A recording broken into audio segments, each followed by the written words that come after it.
আসসালামু আলাইকুম, welcome to BD study apps. Hello প্রিয় শিক্ষার্থী, তো তোমরা যারা এসএসসি বিএমটি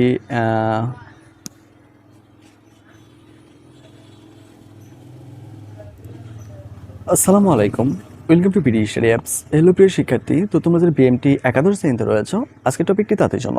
তো আজকে আমরা কথা বলবো মূলত ইংলিশ গ্রামারের একটি অংশ, সেটা হচ্ছে ভয়েস চেঞ্জ নিয়ে। তো তোমরা কিন্তু এই বয়সটাকে এত বেশি ভয় পাও, তো এখানে ভয় পাওয়ার কিন্তু কিছু নাই। হ্যাঁ, এগুলো কিন্তু খুবই সহজ। তো তোমাকে যেটা করতে হবে, একটু বুঝে শুনে আগাতে হবে, তাহলে তুমি পারবে। তো বেশি কথা না পেরে তোমাদেরকে আমি বয়সের কিছু টপিক দেখিয়ে দিতে চাই বা কিছু রুলস দেখিয়ে দিতে চাই, তাহলে তোমার বয়স নিয়ে আর কোনো সমস্যা থাকবে না বলে আমি মনে করি। তো চলো বেশি কথা না বাড়িয়ে শুরু করি আমাদের আজকের ভিডিওটি। তো তার আগে একটি কথা বলতে চাই, সেটা হচ্ছে তোমাদের জন্য আমরা প্রতি বছর স্পেশাল আয়োজন করে থাকি। তো তার ধারাবাহিকতা এবারও আমরা তোমাদের জন্য ভিডিও স্পেশাল ক্লাসের ব্যবস্থা করেছি। তো সেখানে হচ্ছে তুমি যদি সেখানে অ্যাড হতে চাও, তাহলে তোমাকে যেটা করতে হবে, আমাদের সেশনগুলো পারচেস করতে হবে। তো এর ফলে কিন্তু তোমাকে আমরা ওইখানে অ্যাড করে দেবো। আর এটা কিন্তু মোটেও ফ্রি নয়, এই জন্য তোমাকে 510 টাকা পেমেন্ট করতে হবে। তো আশা করি এটা তোমাদের বোঝাতে পেরেছি। তো আমাদের আজকের টপিক হচ্ছে ভয়েস চেঞ্জ। তো আমি ভয়েস চেঞ্জ নিয়ে কথা বলছি, এরপরে তোমাদেরকে আমি গ্রুপটা দেখিয়ে দিচ্ছি। আর ওইখানে কিন্তু কেউ ভুলে ঢোকার চেষ্টা করো না, কারণ তোমরা যদি আমি দেখেছি তোমরা এখানে মানে ঢোকার অনেক চেষ্টা করছে, অনেক শিক্ষার্থী রয়েছে। তো আমি আবার বলছি, শুধুমাত্র এই গ্রুপে তারাই ঢুকতে পারবে যারা আমাদের সেশন নিয়ে থাকবে। ঠিক আছে, তো চলো শুট করি। খেয়াল করো, অ্যাসারেটিভ সেন্টেন্স।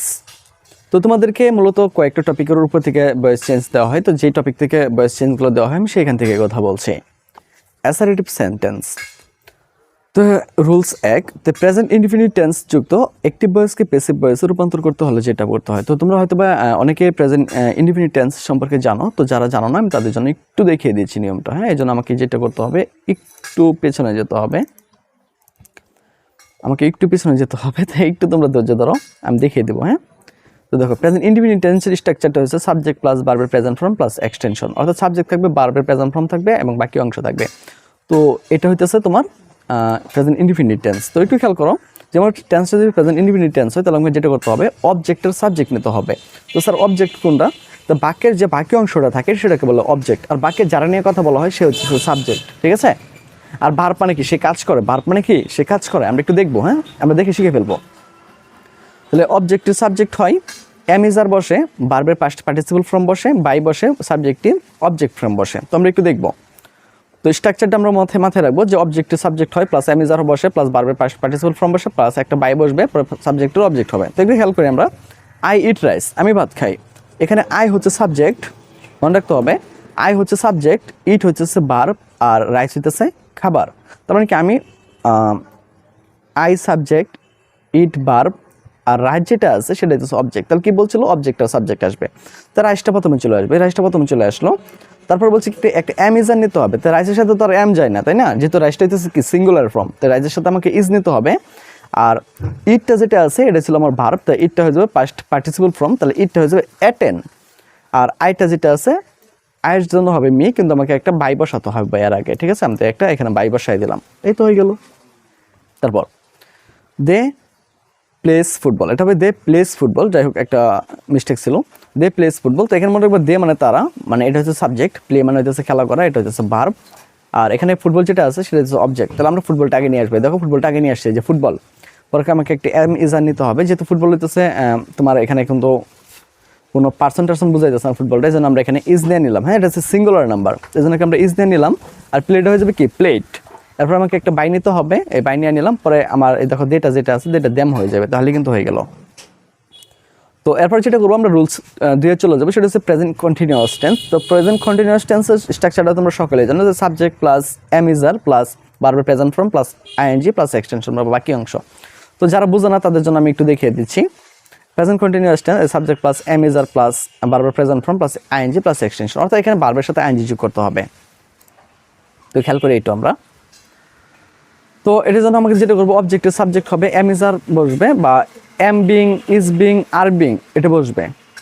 যাই হোক, ভার্বের পাস্ট পার্টিসিপল ফর্ম বসে, একটা বাই বসবে, অবজেক্টের সাবজেক্টের অবজেক্ট হবে। তো খেয়াল করো, সরাসরি দেখে দিচ্ছি যে উই আর ডিগিং এ ক্যানেল। এখানে যেহেতু আইএনজি আছে, উইটা হচ্ছে সাবজেক্ট, এই যে আর ডিগিং এটা হচ্ছে ভার্ব, আর এ ক্যানেল এটা হচ্ছে তোমার হচ্ছে অবজেক্ট। তো এ ক্যানেলটা আমরা প্রথমে নিয়ে আসবো। দেখো, এ ক্যানেল, পরে যেহেতু এক ক্যানেল একটি খালের কথা বলা হয়েছে, এ মানে কি একটি, এটা হচ্ছে সিঙ্গুলার ফর্ম। এই জন্য আমরা এখানে যেটা করবো, এখানে একটা ইজ ব্যবহার করবো। ঠিক আছে, এখানে একটা ইজ ব্যবহার করবো। পরে যে ডাগিংটা ছিল না, যে ডাগিং, এটা হচ্ছে জানো কি ডাক, কারণ ডিগিং মানে কি খনন করা, আর ডাক মানে কি খনন করা, একই জিনিস। ওটা ছিল তোমার হইতেছে প্রেজেন্ট ফর্ম, আর এটা হচ্ছে কি পাস্ট পার্টিসিপল ফর্ম, একই জিনিস। ডাক পরে একটা বাই নিতে হবে, আর ওইটা হয়ে যাবে আস। এই তো হয়ে গেল। পরে খেয়াল করো, দে আর ইটিং ম্যাঙ্গোস, তারা কি আম খাচ্ছে, হ্যাঁ।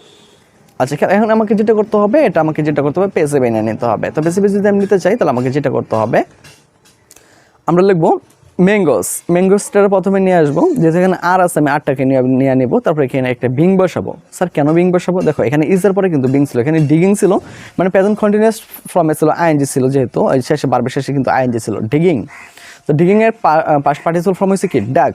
তো সেম একইভাবে ইটিং এর পাস্ট পার্টিসিপল ফর্ম হচ্ছে কি অ্যাটেন। তো এই জন্য আমরা এই যে এটা এখান থেকে আইএনজি বাদ দিয়ে দিচ্ছি, আর এখানে কিন্তু দেখো ম্যাঙ্গোটা চলে আসছে, এখানে আটটা আরো জায়গাতে রয়েছে, আইএনজিটা বাদ দিয়ে দিচ্ছি, এই জন্য হয়েছে কিন্তু এখানে বিং। ইটটা হয়ে গেছে অ্যাটেন, পরে একটা বাই নিতে হবে, যেটা হয়ে যাবে দেম। তো এভাবে কিন্তু তোমরা খুব সহজেই করতে পারো, ঠিক আছে। তো এই যে তোমার এখানে যে তোমার ইডিগুলো রয়েছে, তোমার ভয়েস চেঞ্জের নিয়মগুলো যে রয়েছে, এগুলো আমি দেখো কত সুন্দরভাবে তোমাদেরকে বুঝিয়ে দিয়েছি, হ্যাঁ, কত সুন্দরভাবে আমি তোমাদেরকে এটা বুঝিয়ে দিয়েছি আমাদের স্পেশাল গ্রুপে। তো শুধু এটাই না, তোমাদেরকে এখানে যতগুলো টপিক আছে, যেমন ধরো এই যে রাইট ফর্ম অফ ভার্ব, তারপরে হইতেছে দেখো এখানে ওই যে ভয়েসগুলো ভয়েস চেঞ্জগুলো আমি এখানে খুব সুন্দর করে বুঝাচ্ছি, এখানে 21 মিনিটের ভিডিও। তো তারপরে হচ্ছে তোমাদের বাংলা থেকে শুরু করে তোমাদের ইংলিশ, হিসাব বিজ্ঞান যতগুলো টপিক আছে সবগুলো আমরা এখানে কিন্তু দেখিয়ে দিয়েছি। তো এখানে মূলত তোমাদের 24 জন মেম্বার অ্যাড রয়েছে। তো তুমি চাইলে কিন্তু এখানে খুব সহজে অ্যাড হয়ে যেতে পারো। তো আশা করি বিষয়টি তোমরা বুঝতে পেরেছো। তো যাই হোক, আমরা মূল টপিকে ফিরে আসি। তো এখানে অ্যাড হওয়ার জন্য তোমাকে যেটা করতে হবে আমি সেটা একটু বুঝিয়ে দিচ্ছি। এখানে কিন্তু তারাই অ্যাড হতে পারে যারা কিন্তু মূলত আমাদের সাজেশনগুলো নিয়ে থাকে, আর বাইরের যে লোক আছে তারা কিন্তু এখানে ঢোকার কোনো সুযোগ নাই। তোমরা হয়তো অনেকেই দেখতেছো যে গ্রুপের নামটা, স্যার একটু চেষ্টা করি যে ঢুকে যেতে পারি, ঢুকে গেলে হবে না। তো কারণ হইতেছে এটা কিন্তু পেইড গ্রুপ, তো যারা মাত্র আমাদের সাজেশনগুলো নেবে একমাত্র তারা এখানে ঢুকতে পারবে। তো এই জন্য যেটা করতে হবে, আমাদের বিকাশ বা আমাদের সাথে তোমাকে কন্ট্যাক্ট করে আমাদের বিকাশে বা নগদে তোমাকে 510 টাকা পেমেন্ট করতে হবে, এরপর কিন্তু আমরা তোমাকে এই গ্রুপে অ্যাড করে দেবো। সেটা বিগত অনেক বছর ধরে হয়ে আসছে এরকম। তো তোমরা যারা এই গ্রুপে অ্যাড হতে চাও তারা সরাসরি আমাদের সাথে কন্ট্যাক্ট করে নিতে পারো।